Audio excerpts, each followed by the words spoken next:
कभी भी एक जोर से प्रचार तो नहीं किया और कुछ प्रकटन उन्होंने नहीं किया। उन्होंने एकदम शांत से अपना चेलों को बुलाकर एक एक शब्दों से उन लोगों को उत्साहित करना था। इसके बाद चेलों को इसका विषय पर कुछ मालूम नहीं था, उसका अर्थ मालूम नहीं था। उन्होंने क्या किया, जब यीशु अकेले जो बैठता था तब चेलों ने उनके पास जाकर इसका अर्थ पूछता था।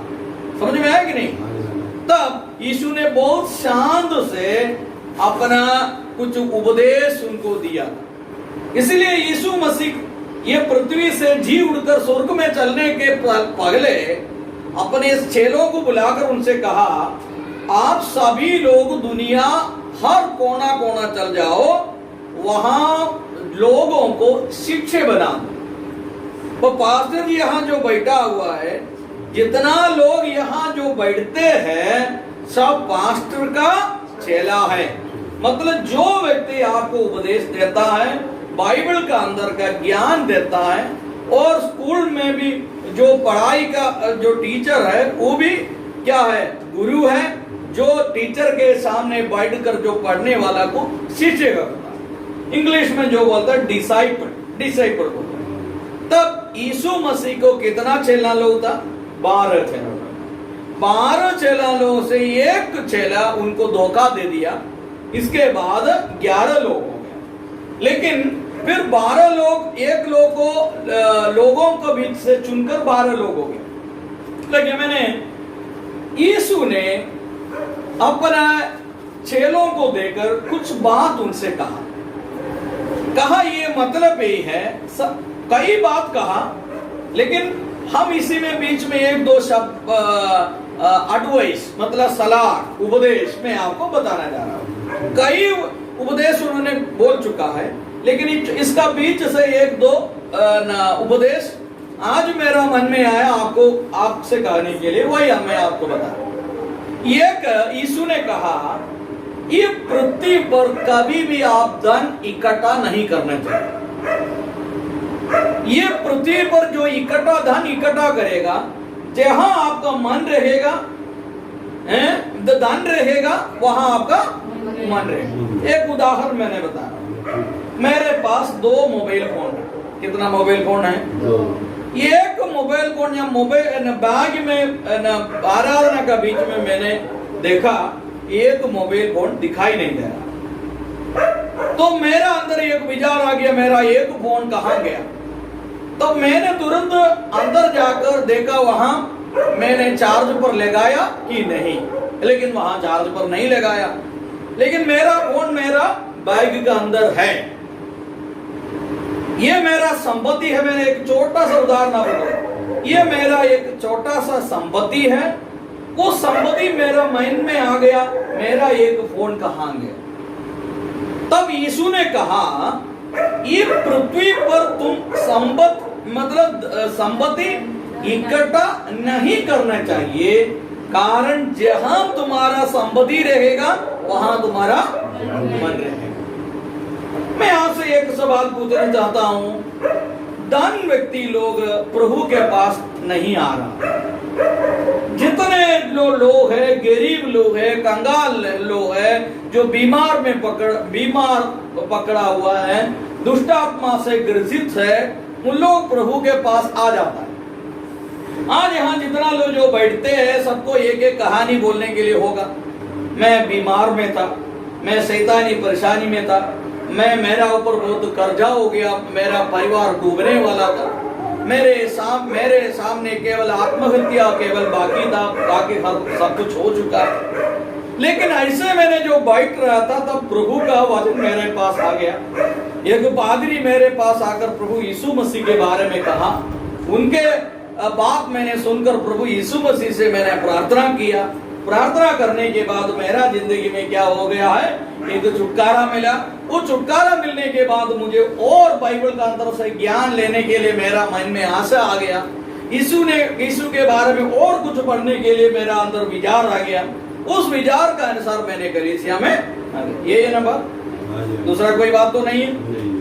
यहाँ कुछ मिलेगा, कुछ नहीं है, यहाँ कुछ नहीं मिलेगा। यहाँ जो मिलेगा बाइबल का अंदर का ज्ञान मिलेगा, प्रभु यीशु मसीह के बारे में कहेगा। हम लोग को किसी और के बारे में प्रचार करने के लिए नहीं है, केवल सिर्फ यीशु मसीह के बारे में हम लोग प्रचार करता है। कारण क्या है? प्रभु यीशु मसीह ने उद्धार करता है हमारे लिए, उन्होंने अपना जीवन बलिदान हमारे लिए दिया और आज भी हमारे लिए छुटकारा दे रहा है। हमारा सारे समस्या को उन्होंने समस्या को दूर करता है, इसलिए मैं उनके पीछे चल रहा हूं। उन्होंने एक शब्द ये कहा, पृथ्वी पर तुम धन इकट्ठा नहीं करना चाहिए। इसका मतलब ये नहीं है हम लोग जो पृथ्वी में रहेगा हम लोग को सब कुछ के लिए पैसा संपत्ति तो चाहिए, पैसा चाहिए। अब यहाँ से कुरुक्षेत्र तक गया तो डीजल डालना है, उसके लिए पैसा चाहिए। इस मकान में रहना है, इसको किराए देना है, और घर में जो भोजन का व्यवस्था होना चाहिए, बच्चों को कपड़ा होना चाहिए, हम लोग को कपड़ा होना चाहिए, सब कुछ हम लोग को जरूरत है। हम लोग को जरूरत के लिए पैसा चाहिए, लेकिन जरूरत को पार कर हम लोग केवल संपत्ति इकट्ठा करें, वही सोचकर ये दुनिया में नहीं रहना है, वही इसका अर्थ यही है। इसका मतलब ये नहीं है आप पैसा संपत्ति इकट्ठा मत करो, ये बात नहीं है। संपत्ति किसके लिए है?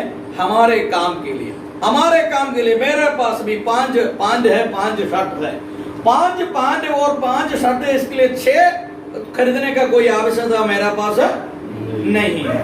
तो बैठ कर सोचना है ये मेरे लिए जरूरत है या नहीं है। जो जरूरत है तो हम लोग खरीदना है, जो जरूरत है तो हम लोग नहीं खरीदना। अब यीशु ने क्या कहा?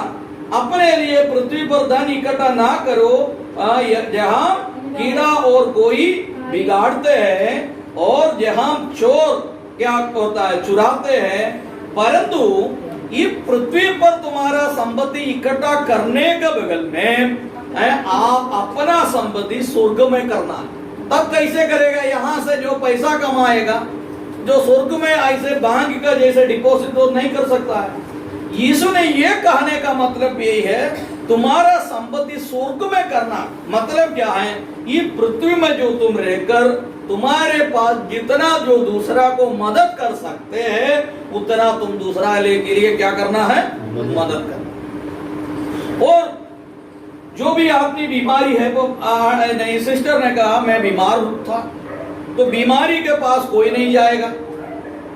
बीमारों के पास जाएगा तो क्या लाभ मिलेगा? कोई भी व्यक्ति हो बीमार, कोई भी बीमार में पकड़ कर लेटा हुआ है, उनके पास जाएगा तो क्या फायदा मिलेगा? हमारे पास 10 रुपया है तो उनको देना ही पड़ेगा, ये होता है। लेकिन उनसे हमको क्या लाभ मिलेगा?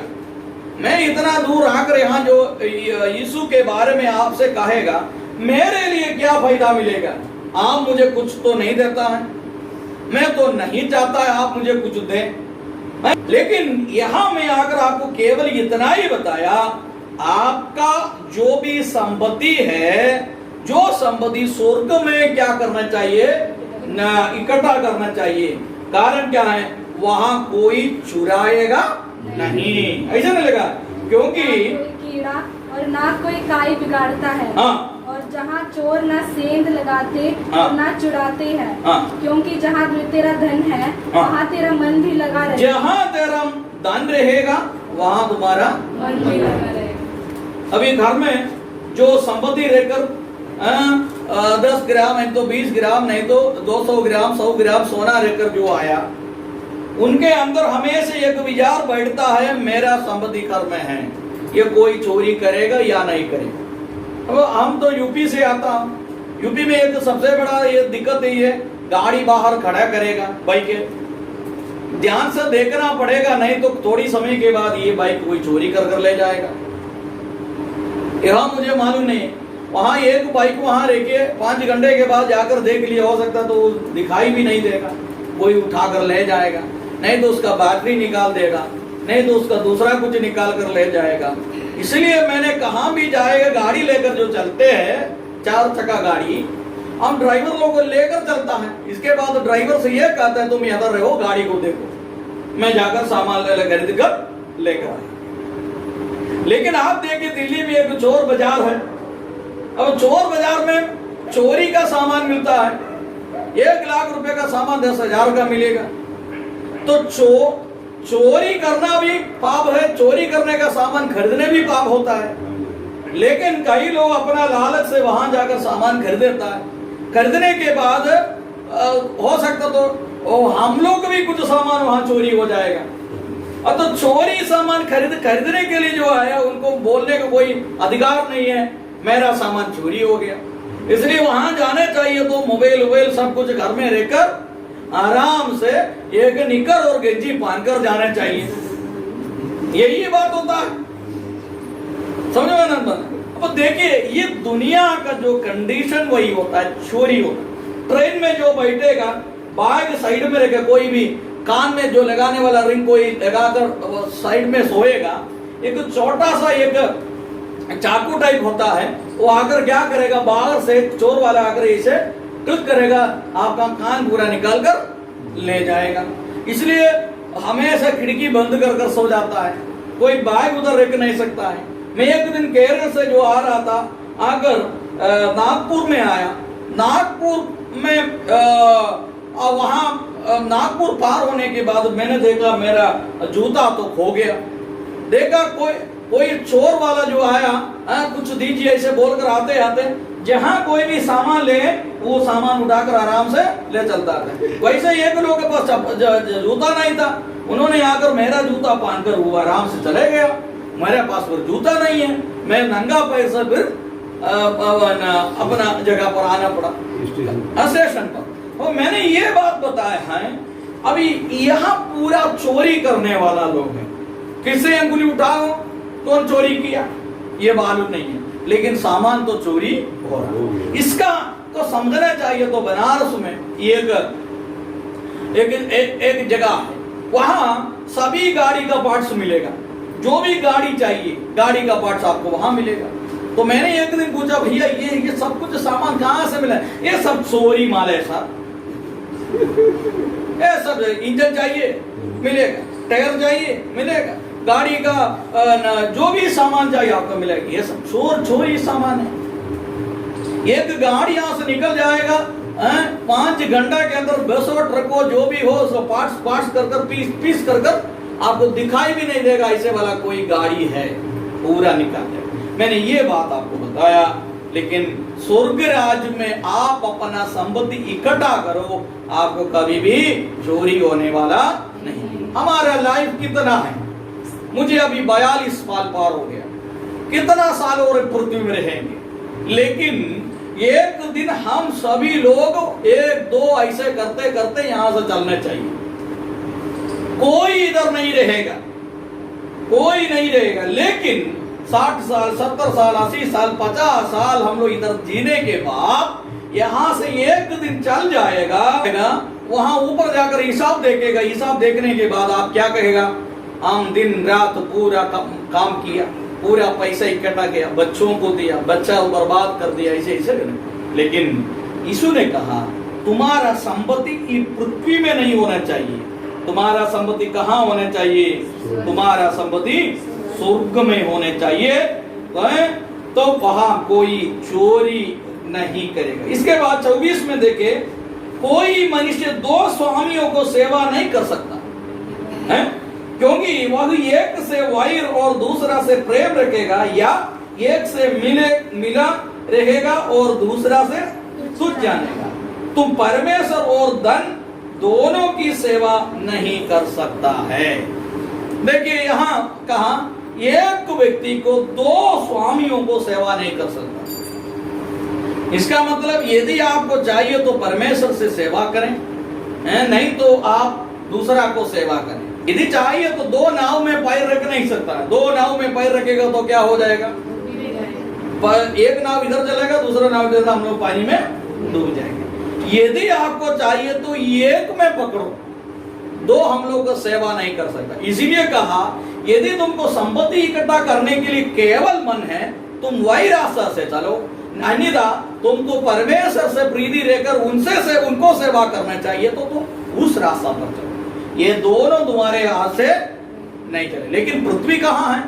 पृथ्वी संपत्ति के पीछे है। आप इधर बैठने वाला से मैं एक शब्द पूछना चाहता हूँ, कितना आपके पास संपत्ति है, कितने आपके शर्ट है, पैंट है, जूता है, मोजा है, गाड़ी है, सब कुछ है, आप कभी भी खुशी नहीं है, आप और सोचेगा ये और गाड़ी मुझे मिले, और अच्छा गाड़ी मिले, और अच्छा बाइक मिले। मेरे पास एक बाइक है स्टार सिटी, तो मैंने कुछ दिन से सोचा ये स्टार सिटी, मेरा बच्चा ने कहा कौन सा बाइक से आप चल रहा हैं, आप ये हटाकर अपाची ले लो, नहीं तो बुलेट ले लो हैं। मैंने बच्चों से पूछा, ये बेटा ये बताइए इतना छोटा शरीर रखकर मैं बुलेट पर कैसे चलूं, रॉयल एनफील्ड बुलेट के ऊपर हम कैसे चलोगे तुम बताइए। मैं उसका ऊपर, ये बुलेट के ऊपर बैठेगा, उसका ऊपर मच्छर बैठने के जैसा इतना छोटा हूं मैं बुलेट लेकर क्या करूं, आप सोचिए। मैंने ये बुलेट पर चलेगा, कोई देखेगा तो क्या कहेगा, देखिए हाथी का ऊपर एक मच्छर बैठता है, भैया ने कहेगा ठीक है। समझ ना। तो मैंने उनसे बोला मेरे पास अभी बाइक है, पर्याप्त बाइक है, अच्छा माइलेज मिलता है, उस मेरे लिए काफी है, फिर मैं क्यों खरीदूं। इसका मतलब किसी को तृप्ति नहीं है। हमेशा कोई भी 1 बीघा जमीन वाला से पूछे, 50 बीघा जमीन वाला मेरा एक टीचर है, उनसे मैंने पूछा सर 2 बीसा जमीन हमको दीजिए। 2 बीसा मतलब बहुत कम है, 50 बीघा हो गया तो हो गया 30 एकड़ जमीन हो गया, उसी में थोड़ा सा 2000 स्क्वायर फीट, इस मकान का इतना बड़ा जमीन हमें दीजिए, इसके बाद धीरे धीरे हमसे पैसा ले लीजिए। अब उन्होंने क्या बोला, पंडित जी है, उन्होंने मुझसे कहा सर और जमीन मिलेगा, वही खरीदने के लिए हम लोग सोचकर बैठता है, हम लोग कभी भी हम लोग का जमीन बेचता नहीं है। यदि अगल बगल में मिलेगा तो हम लोग खरीद देता है, हम लोग किसी को जमीन सोचिए 50-30 एकड़ जमीन वाला को फिर भी कुछ और खरीदने के लिए मन है, इसका मतलब उनका जिंदगी में कभी भी उनको संतुष्टि नहीं है, जितना उसको मिले। नेदाल जी को देखिए, बहुत नेदालों को देखिए, 5 बार भी विधायक रह चुका है, फिर भी उनका मन में फिर भी विधायक बने, 5 बार संसद बना चुका है, फिर भी उनका मन है फिर संसद बने, 5 बार मंत्री बन गया है, तब भी उनको वो 80 साल हो गया, फिर भी उनका माइंड में आ गया मुझे क्या बने, मंत्री। तो मैंने एक बात आपसे कहा, कितना भी संपत्ति आपको मिले, कितना घर मिले, कितना मकान मिले, कितना गाड़ी घोड़ा मिले, आपको कभी भी, हम लोग आदमी का ये आदत होता है जो मिलते रहे, फिर भी मिलते रहे, फिर भी मिलते रहे, फिर भी मिलते रहे। लेकिन ये बात गलत है, कभी भी हमारा संपत्ति लेकर हम कई जगह नहीं जाएंगे। जो खाने के लिए है और रहने के लिए है और पहनने के लिए है, ये हमारे लिए पर्याप्त है। एक अच्छा परिवार, एक संतुष्ट परिवार मतलब क्या होता है, जिसका परिवार में स्वास्थ्य रहते हैं उस परिवार अच्छा परिवार होता है। जो हमारा पैसा पूरा हर महीना जो कमाने वाला पैसा पूरा हम लोग अस्पताल में देते रहते हैं, तो क्या वो परिवार में क्या आशीष मिलता है। इसलिए प्रभु ने ये कहा, कोई मनुष्य को 2 स्वामियों को सेवा नहीं कर सकता है। 2 स्वामियों को सेवा करेगा, एक से वैर रखकर दूसरा से प्रेम रखना पड़ेगा। इसीलिए मैं कहता हूं, तुम परमेश्वर और धन दोनों को सेवा नहीं कर सकता। लेकिन मलयालम बाइबल में ऐसे नहीं लिखता। दैवते मामोनी सेविका मलयालम, हिंदी में अच्छे तरह से लिखा है, तुम परमेश्वर और धन दोनों को सेवा नहीं कर सकता। यदि तुमको सेवा करना तो परमेश्वर को सेवा करो, नहीं तो धन को, दोनों को सेवा तुमको नहीं कर सकता। इसका मतलब ये नहीं आप पैसा कमाइए मत, ये बात नहीं। हम लोग को सब कुछ जरूर के लिए पैसा चाहिए, लेकिन सुबह से लेकर शाम तक मुझे पैसा पैसा पैसा देकर भागने वाले के बारे में प्रभु ने कहा, तुमको 2 स्वामियों को कभी भी सेवा नहीं कर सकता है। इसलिए मैंने 2 बात आपसे, एक ही बात आपसे कहा, क्या पृथ्वी पर संपत्ति इकट्ठा करने का समय और स्वर्ग पर हम लोग का संपत्ति इकट्ठा होने चाहिए, तब हमारे लिए अच्छा होगा। दूसरा क्या है, 2 स्वामियों को हम लोग को सेवा नहीं कर सकता है। यदि एक से प्यार रखेगा दूसरा तो वैर रखना पड़ेगा, इसलिए दोनों को हम लोग को सेवा नहीं कर। यदि आप मन से यीशु मसीह के पास आए, उनको पकड़ते रहो, वो हमारे लिए सब कुछ के लिए पर्याप्त है। प्रभु हमारे आशीष करने, बहुत लोग आ गया चले गए। मसीह का व्यक्ति का केवल एक ही उद्देश्य है, स्वर्ग राज्य में जाना। प्रभु यीशु मसीह के साथ एक नया जीवन बिताना। ये पृथ्वी में हमारा मृत्यु के बाद हमारा आत्मा नहीं मरेगा। हर धर्म ये बताता है हमारा आत्मा तो नहीं मरेगा। ये आत्मा को प्रभु के साथ एक नया एक जीवन होने चाहिए। ये जीवन होने चाहिए तो पृथ्वी में हम लोग बहुत कुछ त्याग करना पड़ेगा। पृथ्वी में बहुत कुछ हमारा मनोरंजन के लिए बहुत कुछ है, ये बहुत कुछ छोड़ना पड़ेगा। रात में बहुत डांस होता है शादी के पार्टी में, वो छोड़ना पड़ेगा। दारू पीने वाला झगड़ा करने वाला काम तो छोड़ना पड़ेगा। कई प्रकार का चीज हम लोग छोड़ना पड़ेगा। तब जवान लोग सोचेगा ये छोड़ेगा तो हम लोग को मनोरंजन कहां से मिलेगा। मेरा मनोरंजन का मेरा मन का कामना पूरा करेगा तो स्वर्ग में प्रवेश तो नहीं कर सकता है। लेकिन स्वर्ग में प्रवेश करने चाहिए तो एक व्यवस्था होता है। क्या क्या व्यवस्था है? पहले क्या करना है, हम लोग पृथ्वी में सही से रहना चाहिए। जो गलत कामों से हम लोग दूर रहना चाहिए। एक रात होता है, रात के लिए एक दिन होता है। बुराई होता है, सच्चाई होता है। तब ऐसे सोचिए, कभी कभी जितना बार यहाँ बैठकर हम लोग प्रार्थना करने के समय पर भी बुराई हमारा मन में आ जाता है। कारण क्या है? कभी आप सोचा है? हम हमेशा सोचते हैं अच्छा करें, अच्छा सोचे, अच्छा काम करें, लेकिन मन में बुराई आ जाता है। पड़ोसी से लड़ाई मत करो भाई सोचता है, लेकिन अचानक पड़ोसी से लड़ाई हो जाता है। जब पानी मेरा वहां का पानी उसी में चल जाता है, नहीं तो उनकी पानी हमारा गति में आ जाता है। तब सोचे उनसे झगड़ा नहीं करना, यीशु ने कहा झगड़ा मत करो, लेकिन अचानक हमारा मन में झगड़ा आ जाता है। बाहर जाने के बाद एक आदमी गाली बोल दिया, गाली बोलने के बाद गुस्सा आ जाता है, गुस्सा आने के बाद वो भी एक बोल दिया, हम भी एक बोल दिया, फिर भी वो बोल दिया, अभी बोले तो झगड़ा हो गया, मारपीट हो गया, सिर फट गया, अस्पताल में गया, पाथर जी क्या हुआ? क्या करेगा पाथर जी? हम कितना बर्दाश्त करेंगे? कितना बर्दाश्त करेंगे? सुनते सुनते मेरा कान बंद हो गया, गाली सुनते सुनते कान बंद हो गया, इतना परेशानी लौट रहा। मरेगा तो मरने दीजिए, वो इसके लोग को मार कर मर जाएंगे, ऐसे नहीं कहता है। एक लोग बहुत बड़ा झगड़ा किया, पड़ोसी से झगड़ा करते के बाद लास्ट मुझे बुलाया। मैंने पूछा क्या काम बात है? वो भी एक सेवक है, परमेश्वर का दास है, प्रचार तो करता है। पड़ोसी से झगड़ा किया, झगड़ा करते बहुत मारपीट हो गया। मैंने पूछा क्या हुआ? तब बोले क्या करेंगे मास्टर जी, कितना बर्दाश्त करेंगे? कितना बर्दाश्त करेंगे बोलिए आप? हैं? वही हमारा कंट्रोल पार हो गया, वो भी मार दिया, हम भी मार दिया। मैंने ये बात बोला, दो स्वामियों का कभी भी सेवा हम लोग को नहीं कर सकते। हम बहुत वीडियो बनाता है, बहुत प्रचार करता है, सब कुछ करता है, लेकिन मुझे कोई देकर गाली बोलता है, हम चुपचाप रहता है। आपको जितना बोलना तो बोलिए। हम किसी से झगड़ा लगड़ा नहीं करने नहीं गया। आज तक मुझे कोई नहीं मारा, मैंने किसी को भी नहीं मारा।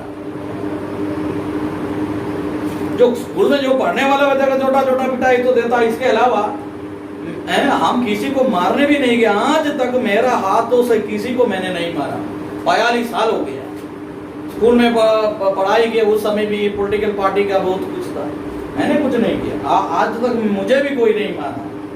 कारण क्या है? हम लोग बहुत शांत से रहने के लिए पसंद करता है। हम लोग को ये आदत नहीं है, मसीह का लोग को ये झगड़ा करने का आदत नहीं है। गाली बोलना, झगड़ा करना, मारपीट करना, हत्या करना, पड़ोसी को सामान चोरी करना, दूसरा करना, तीसरा करना, ये काम हमारा नहीं है। ये हमारे लिए हमारा नहीं, हम करेगा भी नहीं है। इसलिए बोला हमको दो स्वामियों को कभी भी सेवा नहीं कर सकता। इसके बाद देखिए 31 पढ़िए। इसलिए तुम चिंता करके यह ना कहना कि हम क्या खाएंगे। ओ देखिए, मैं चिंता क्यों करें? कल मैंने क्या खाऊं, क्या पिएंगे, क्या पिएंगे, क्या पहनेंगे, क्या पहनेंगे, कहाँ रहेंगे,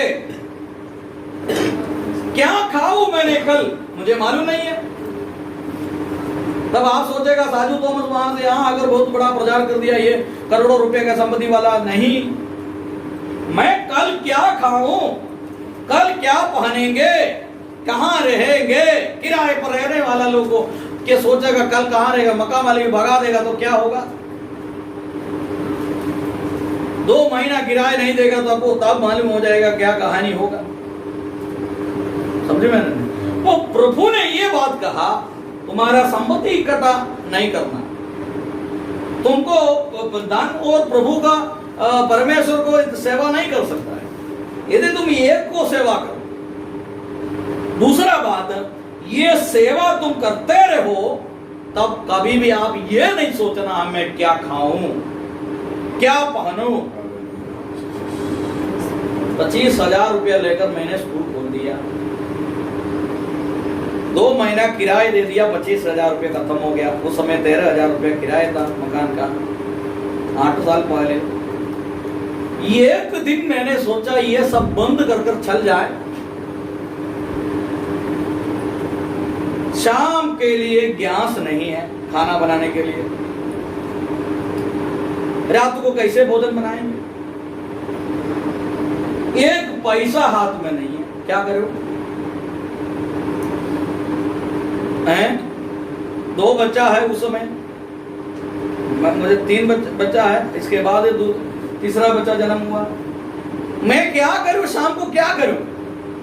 नया जगह है, स्कूल खोल दिया, 2 महीना में स्कूल खोलने के बाद पैसा गायब खत्म हो गया। मुझे वहां लेकर आया एक व्यक्ति था, वो उनका फोन भी, मेरा फोन उठाता भी नहीं है। उन्होंने सोचा वो मदद मांगेगा तो देना ही पड़ेगा, वो फोन भी बंद कर रखा, मतलब मेरा नंबर भी ब्लॉक कर दिया, क्या करें? तो वैसे बैठते बैठते थोड़े ही समय के बाद एक साइकिल आ गया, साइकिल से एक बच्चा फ्रंट में, एक बच्चा पीछे, एक लोग साइकिल चलाकर आ रहा, 2 बच्चों को लेकर आ गया। 2 बच्चों को लेकर आकर बोला, सर आपका स्कूल का नाम सुनकर मान लो हम लोग आया, ये बच्चों को एडमिशन करना है। तो पहले पूछने के बाद आप लोग एडमिशन करता है, एक दिन आएगा पूछेगा कितना फीस होगा, कैसे होगा, क्या होगा, इसके बाद 2 दिन 3 दिन 1 सप्ताह के बाद आ जाता है।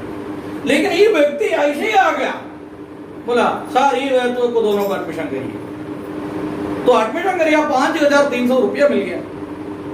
तो ये गैस का कितना है, 8 साल के पहले 400-500 रुपया हो। तो मेरा अनुभव मैंने आपको ये बताया। तो क्या खाएंगे, क्या पिएंगे, कहाँ रहेंगे, किसको मालूम है? ऊपर वालों को मालूम है। हम लोग यहां से चल जाए, कब मर जाएगा, कब जिएगा, किसी को मालूम है। तब इतना सोचने के क्या जरूरत? मसीह का लोग बिल्कुल सोचना नहीं चाहिए कुछ की बात। मेरा पॉलिसी वही है, मैं कुछ भी नहीं सोचता हूं, ना तो किराए दे दे, ना तो दूसरा दे दे, टीचर लोगों को सैलरी दे दे, लो बीच में साल किराया दीजिए, सैलरी दीजिए, तब है ना। हम ये बातें नहीं सोचता है, एक टेंशन मेरे पास नहीं रहता, मैं किसी को दवा भी नहीं खाता, घर नहीं है, स्कूल चलाता है, दूसरा है, तीसरा है, सब कुछ है, लेकिन मेरे पास ये कोई भी टेंशन नहीं। आज मर जाएगा तो भी कोई टेंशन नहीं। कारण क्या है? जो हम लोग को पृथ्वी में लाया प्रभु को मालूम है हम कितना जिएंगे, क्या करेंगे, क्या नहीं करेंगे। इसलिए मेरे भाई और बहनों, मैं आपको इतना बोलना चाहता हूं, हमारा जिंदगी में कभी भी क्या खाएंगे, कहां रहेंगे, कैसे करेंगे, जॉब कहां मिलेंगे, बच्चे का शादी कैसे करेंगे, बच्चों को पढ़ाई कैसे होगा, मेरा परिवार कैसे चलेंगे, मैं क्या कैसे चलूं, ये बात कभी भी सोचना नहीं।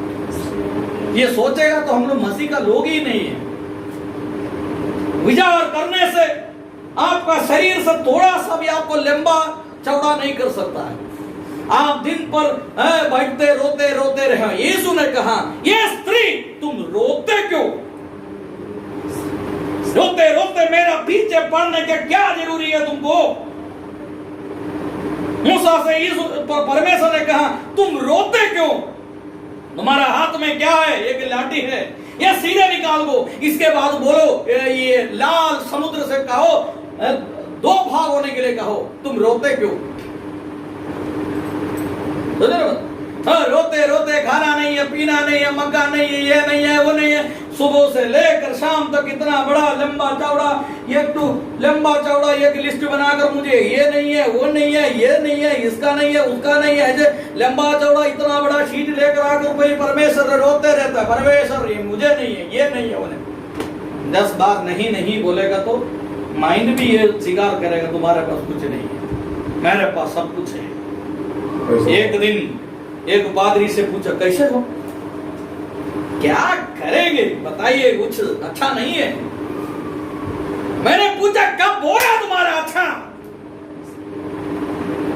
रोज तुम ये बात बोलते अच्छा नहीं है। ओ नहीं तो आप पड़ोसी से पूछे कैसे चल रहा है भाई साहब, चल रहा बिजनेस पूरा डाउन है, आलू का दाम का नहीं है और चावल का दाम बहुत कम हो गया, प्याज का इतना बढ़ गया, क्या करे क्या है ना बोलता है, महंगा हो गया क्या, ये ना बोलता है।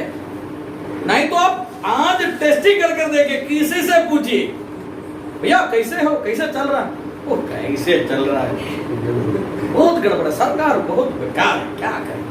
क्या सरकार आपको रोज 100 रुपया 200 रुपए का नोट लेकर दे देंगे, लेकिन एक मसीह के व्यक्ति से पूछे कैसे चलो, अच्छा से चल। एक दिन मैंने ऐसे कुछ साल पहले एक पादरी मुझे पूछा कैसे साजू जी, क्या बहुत दिक्कत है, तो उन्होंने मुझे बोला कभी भी ऐसे नहीं बोलना, क्या आपको दिक्कत क्या, खाने के लिए है, पीने के लिए, रहने के लिए मकान, रहने के लिए तो किराया तो मकान तो है, कपड़ा कितना है, कपड़ा तो 50-60 है, मतलब फिर क्या नहीं है तुम्हारे पास, तो क्या नहीं है तुम्हारे पास। मेरे लिए परमेश्वर सब कुछ है, मेरे लिए सब कुछ है, मुझे कोई परेशानी नहीं है, कोई दिक्कत नहीं। परमेश्वर एक एक दिन अच्छे से अच्छा से चला रहा, इतना आदर और सम्मान दे दिया। मैं आज ही हरियाणा में आकर इस अमालका में आकर इधर खड़ा होने का कारण परमेश्वर ने मुझे सम्मान दिया, मुझे आदर दिया, इसलिए मैंने यहाँ आया। महाभारत लड़ाई बातिल हुआ है जो कुरुक्षेत्र में हम कहानी सुना है, लेकिन 3000 किलोमीटर दूर कर आकर महाभारत लड़ाई हुआ वहां देखने के लिए भगवान ने मेरे जिंदगी में, परमेश्वर ने, प्रभु ने मौका दिया। ये परमेश्वर मुझे क्या किया, सम्मान दिया, आदर दिया। मेरे जैसे कितना लोग इधर उधर घूमता है, मेरे साथ बाइबल कॉलेज में पढ़ाई किया एक आदमी म्युनिसिपालिटी का जो लैट्रिन लेकर जाने वाला गाड़ी चला रहा है, मेरे साथ पढ़ाई किया बाइबल कॉलेज में। लेकिन मैं अभी खड़ा होकर आज संडे को प्रचार कर रहा हूँ, प्रभु यीशु मसीह के बारे में मैं प्रचार कर रहा हूँ। मुझे किसी के बारे में प्रचार करने के लिए कुछ नहीं, मुझे किसी के बारे में प्रचार नहीं करना है। मुझे केरल में एक छोटा सा गांव से चारों तरफ जंगल है, चारों तरफ जंगल का बीच में एक जगह है, वहां कोई नहीं पहुंचता है, ना तो कोई सरकारी नौकर वहां से है, कोई पुलिस वाला वहां से है, कुछ भी नहीं है। एक छोटा सा गांव, जंगल का अंदर का एक गांव से मैंने वहां से छोड़कर हरियाणा तक पहुंच गया, वाराणसी तक पहुंच गया, स्कूल चला रहा हूं। क्यों? परमेश्वर मुझे आदर दिया। मेरा पिताजी और माताजी ने परमेश्वर के उन लोग विश्वासी के रूप से उन लोग खड़ा हुआ, हाथ खोल कर, पॉकेट खोल कर उन लोग प्रभु का सेवा के लिए रह रहा था। इसलिए मैंने इतना दूर पर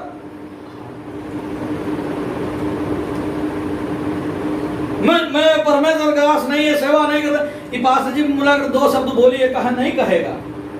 प्रभु ने मुझे सम्मान दिया, आदर दिया, इसलिए मैं और पास्टर जी साहब लोग यहाँ रह रहा हूं। यदि सम्मान नहीं दिया होता आज पृथ्वी पर भी नहीं होने वाला था। बच्चों के साथ, पार्टी के साथ, कम्युनिस्ट पार्टी के साथ लड़ाई करते, झगड़ा करते, ऐसे करे, इसे करे, उधर चले, इधर चले, आकर, लेकिन प्रभु ने सेवा, जब हम लोग को आदर दिया, सम्मान। इसलिए मैं क्या पहनूं, क्या करूं, मुझे मालूम नहीं। मैं इसके लिए कोई भी चिंता नहीं करता है, कल क्या होगा, कल क्या नहीं होगा। कल तो होने वाला होगा, कौन रुक सकता है? किसी को रुक नहीं सकता। इसलिए मैंने प्रिय भाई और बहनों, मैं आपको यह बता रहा हूं, आप लोग जहां पर आ चुका है वहां दुनिया का सबसे अच्छा स्थान पर आप आमीन हालेलुया इससे महत्व कुछ नहीं है, इससे अच्छा कुछ नहीं है। जो इतना अच्छा उपदेश जो दिया कोई नहीं है इस दुनिया में, आज तक नहीं हुआ है और आने वाला भी नहीं है। इतना अच्छा उपदेश आपको दे दिया। संपत्ति इकट्ठा मत करो और दो स्वामियों को सेवा मत करो, और क्या खाएंगे, क्या पिएंगे, कहां रहेंगे, आप चिंता मत करो। स्वर्गीय पिता, इसके नीचे बहुत कुछ है, सत्य से पार्षद जी बता देंगे। स्वर्गीय पिता आपका जो भी जरूरत है वो जानता है, इसलिए तुम ज्यादा बोलने से कोई जरूरी नहीं है। तुम बैठते हो, तुम उठते हो, तुम क्या सोचते हो, ये परमेश्वर ने जाना। इसलिए मेरे भाई और बहनों, हमारा आंख बंद करें, हम लोग एक बार प्रार्थना, सभी लोग अपना आंख बंद करिए, प्रार्थना। अनुग्रहकारी जीवित परमेश्वर, हम आपको धन्यवाद करते हैं प्रभु जी, आपका वचन कितना महत्वपूर्ण है और वो पवित्र आत्मा को द्वारा दिया गया वचन है, इसलिए हम आपको धन्यवाद करते हैं। हम लोग जो ये पृथ्वी में जो रहते हैं प्रभु जी, हम कभी भी अपने संपत्ति से हम लोग कभी भी भरोसा नहीं रखने चाहिए, और धन और परमेश्वर को दोनों को किसी को सेवा नहीं कर सकता है। एक को छोड़कर दूसरे को प्यार करना पड़ेगा प्रभु जी। इसलिए हमारा संपत्ति सब कुछ स्वर्ग में होने के लिए हम लोग प्रार्थना करें। जितना विश्वास याद आ चुका है सभी को मैं प्रार्थना करते हैं प्रभु जी, सबको आप आशीष करिए। पास्टर जी के लिए, उनका परिवार के लिए प्रार्थना, सारे आदर महिमा आपको देते हैं प्रभु। कोई भी इसमें बीमारी में है, कोई भी परेशानी में, शैतानी परेशानी में, कई प्रकार का दिक्कत में कोई भी है, सबको आप तो हाथ में वो सौंपते हैं। सारे लोग को आप छुटकारा दे दीजिए, आपका हाथ रहकर सबको आप आशीष करिए। सारे आदर महिमा हम आपको देते हुए प्रभु यीशु मसीह के नाम से हम लोग मांगता है, स्तुति और ग्रहण करिए। सबको जय मसीह। परमेश्वर आप सबको आशीष करे। आज का मीटिंग में तो प्रभु का जो वचन बोलने के लिए मुझे जो समय दिया पास्टर हेमम थॉमस पास्टर जी और उनका परिवार और बच्चों सबको प्रभु यीशु मसीह के नाम से धन्यवाद देकर बढ़ने चाहता हूँ। परमेश्वर आप सबको आशीष करे।